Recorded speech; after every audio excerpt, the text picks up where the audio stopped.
Today, more than 200 years after the New York Stock Exchange was founded, and Wall Street has its first ever female mega bank CEO.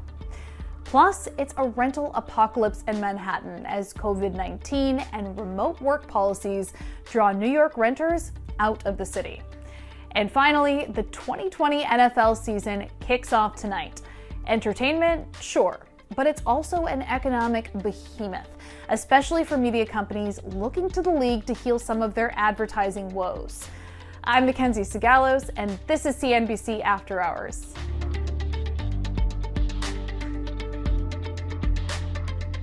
After a one-day respite, stocks resumed their downward trajectory today as all three indices closed in the red. The biggest losers? Well, it's the same story it's been since this started a week ago. Tech and energy were the worst performing sectors. It's important to keep perspective though. Despite the selling of the past 5 or so trading days, the Dow and S&P are both up more than 40% since the March lows. And the Nasdaq, well, it's up nearly 60% since then. The economy, on the other hand, is still limping along. It's certainly better than where we were in March. Unemployment is back under 10%. But the struggle of so many Americans is showing up in the numbers. Jobless claims data out this morning shows how many people filed for first-time unemployment benefits. Those numbers came in worse than economists were expecting and are slightly higher than last week's data, illustrating just how slow and painful the march to economic recovery might be. That said, one bright spot for businesses in New York City: restaurants can resume indoor dining beginning September 30th at limited capacity. It's been outright banned in the city for a full 6 months. However, a lot of damage has already been done in New York. People are moving out left and right, at first to escape the pandemic, and then, once it got under control, many realized it was more affordable elsewhere and they could keep working remotely. All this has wreaked havoc on the city's real estate landscape, especially the rental market, where landlords are dealing with a record high number of vacant apartments. It's pretty bleak out there for New York City. CNBC Wealth editor Robert Frank has all the details. Well, brokers and landlords were hoping that August would finally see a comeback in the Manhattan rental market. In fact, it just went from bad to worse. There are now 15,000 empty, unrented apartments in Manhattan. That is by far a record and more than 3 times the level of last year. The vacancy rate in Manhattan is 5%. That doesn't sound that high, but the normal vacancy rate is 2%. So landlords are starting to panic, although maybe not enough. The average rent has dropped by 8% in August compared to a year ago. The question now is, how low will they have to go to get people to move back? There was a hope that maybe offices would reopen in August or September, that schools would reopen in September. That would bring people back, that would bring the rental market back. That is not going to happen. And by the way, the fall, looking ahead to September and October, is traditionally a slow period in Manhattan, so we're not going to get a rise there. Plus, you have the election coming up, and that's going to be bad for both the rental and the sales market. It is hard to find a comparison to the current crisis in Manhattan real estate. Yes, we had 9/11. Yes, we had Hurricane Sandy. But 9/11 and Hurricane Sandy didn't have the precipitous drop-off that we had. Again, a tripling in the number of empty apartments. Right now, we are looking at a supply-demand imbalance that is just can't come together anytime soon. People say you have to go back to the 1970s to see a real estate crisis and a downturn similar to this one. Manhattan is by far the largest rental market in the country. 75% of the apartments in Manhattan are rentals as opposed to owned. So this is in and of itself a massive market. Now, with all these empty apartments and all the pressure to lower rents, you're going to have growing pressure on landlords. Now, the big corporations that own apartments in New York City, these are the REITs, they'll be okay because they have access to capital, although those stocks are down. Where the impact is really going to be felt is on these mom and pops that own maybe 1 or 2 buildings. They rely on that income for their own living, but also to pay property taxes, to pay all their own workers. So the ripple effects from this, we're going to see just continue or grow worse into the fall. Property taxes are the #1 source of revenue for Manhattan and New York City.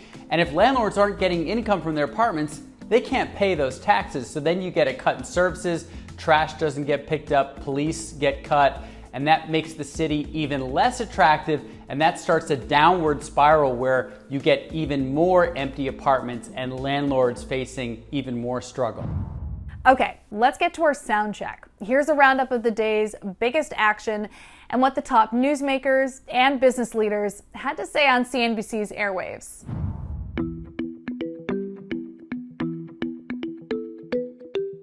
I think, honestly, if you look beneath the surface at the market action since the March lows, it's actually a pretty rational market. The sectors that have really led the recovery are exactly where people are spending money in a COVID pandemic. We had gone a bit too far into that theme.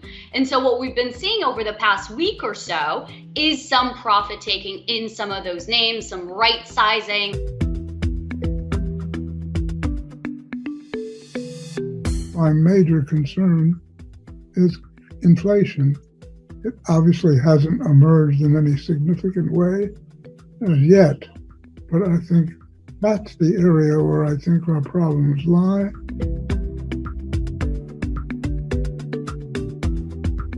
If you want an EV luxury sedan, there isn't one.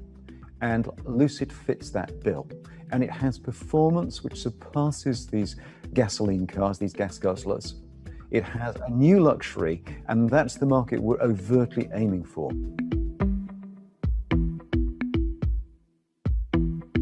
We're just so encouraged. We only opened our first 100 theaters in the United States 3 weeks ago.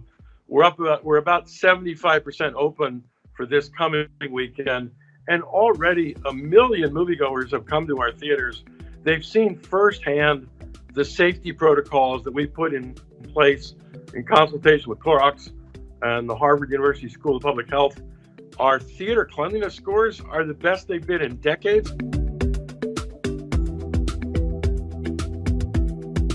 She's done a really good job of keeping herself relevant over time, and I think COVID has given her an opportunity to be relevant to a new generation of consumers, that she can be that lifestyle guru for them. All right, so there's been some good-ish news this week for the big media companies. Disney said it was, quote, very pleased with the performance of its live-action Mulan film as an at-home rental on Disney+. And Tenet, Warner Brothers' Christopher Nolan blockbuster, and the first major film to be released in theaters since the COVID-19 pandemic began, hauled in $20 million over Labor Day weekend. But the media giants are still hurting. Production on film and television stopped for months. The movie theaters were closed, and advertisers have been tightening their belts as they redirect ad dollars for other uses to ride out the recession. Fox, Disney, Viacom CBS, and CNBC parent company Comcast are all underperforming the S&P 500 so far in 2020. But there is a bright spot, the golden goose of all TV advertising, the NFL. Football season kicks off tonight, and there is a lot of money at stake for the media industry. CNBC's Julia Boorstin has all the numbers. Every year, the NFL is the most valuable content on television, the highest ratings, and the most expensive advertising. More money is spent on NFL ads than on any other sport or anything else on TV. To give a sense of how much money the NFL brings in terms of advertising, last year, $3 billion was spent in regular season NFL advertising, and over $500 million was spent on Super Bowl ads. And we're hearing from various folks in the ad sales space that this year is just as hot in terms of advertising. There's clearly so much uncertainty around this year's NFL, and in fact, there's actually more competition because you usually don't have NHL and NBA also playing at the same time. But we're hearing from CBS that ad sales for this year's season are trending exactly where they were last year, which was really high. It's very weird for an NFL season to start while there are still NBA games happening and also NHL games, but it seems like there's a huge demand for advertising because there's an expectation that consumer demand for football will be huge. Not only is there a massive pent-up demand for sports, but a lot of people aren't leaving their houses or doing a lot of things out of the home. So there's a sense that people will be home and they're going to want to watch TV. Of course, there are questions about what happens if games are delayed or canceled. CBS tells us that if games are delayed, advertiser spots will just move whenever those games move. So advertisers won't see any change, everything is just delayed. But if games are canceled, then advertisers will have a choice. They can either reallocate those ad dollars elsewhere across the network, or they could choose to get paid back. Here's the reason why what happens with the NFL will impact every major media company. There are games on NBC, ESPN, Fox, and CBS. Those are the four major media giants. There is more riding on this year's NFL season than ever. The networks not only rely on those NFL games for ratings and ad dollars, but they also use those games to get viewers to stick around and watch other shows that they have coming up after those games. The other issue this year is that because of production stoppages and delays, the networks have fewer new shows than usual in the fall, so they really need viewers to tune in to those NFL games. Okay, time for the numbers round. First up is 16. Jane Fraser has been named the new CEO of Citigroup after a 16-year career at the bank. Fraser will be the first woman ever to run one of Wall Street's mega banks. She'll take the helm in February 2021 after the current CEO, Michael Corbett, steps down. Next, 450. RH, the parent company of luxury furniture brand Restoration Hardware, just got a big upgrade from one Wall Street firm. Telsey Advisory Group put out a note this morning bumping up its price target on the stock to $450. Shares closed yesterday's trading around $321. The Telsey note came after RH crushed earnings estimates, topping analysts' profit estimates by more than 40%, as demand for high-end furniture rises as wealthy people buy bigger homes outside of cities. The impressive performance comes as other retailers file for bankruptcy and close stores. RH shares responded by skyrocketing in today's trading session. And finally, $16.2 billion. Louis Vuitton parent company LVMH plans to sue iconic jeweler Tiffany, which is just the latest development in the saga of the failed $16.2 billion merger between these two luxury firms. The pending lawsuit announcement comes just a day after LVMH scrapped its acquisition of Tiffany, derailing what would have been the largest deal ever in the luxury industry. So here's where things get especially messy. So LVMH reneged on the deal, claiming that the French government ordered a delay due to American tariffs. So Tiffany sued them, asking the court to force LVMH to follow through. And then Bloomberg reported that the LVMH CEO asked the French government to intervene and help him get out of the deal.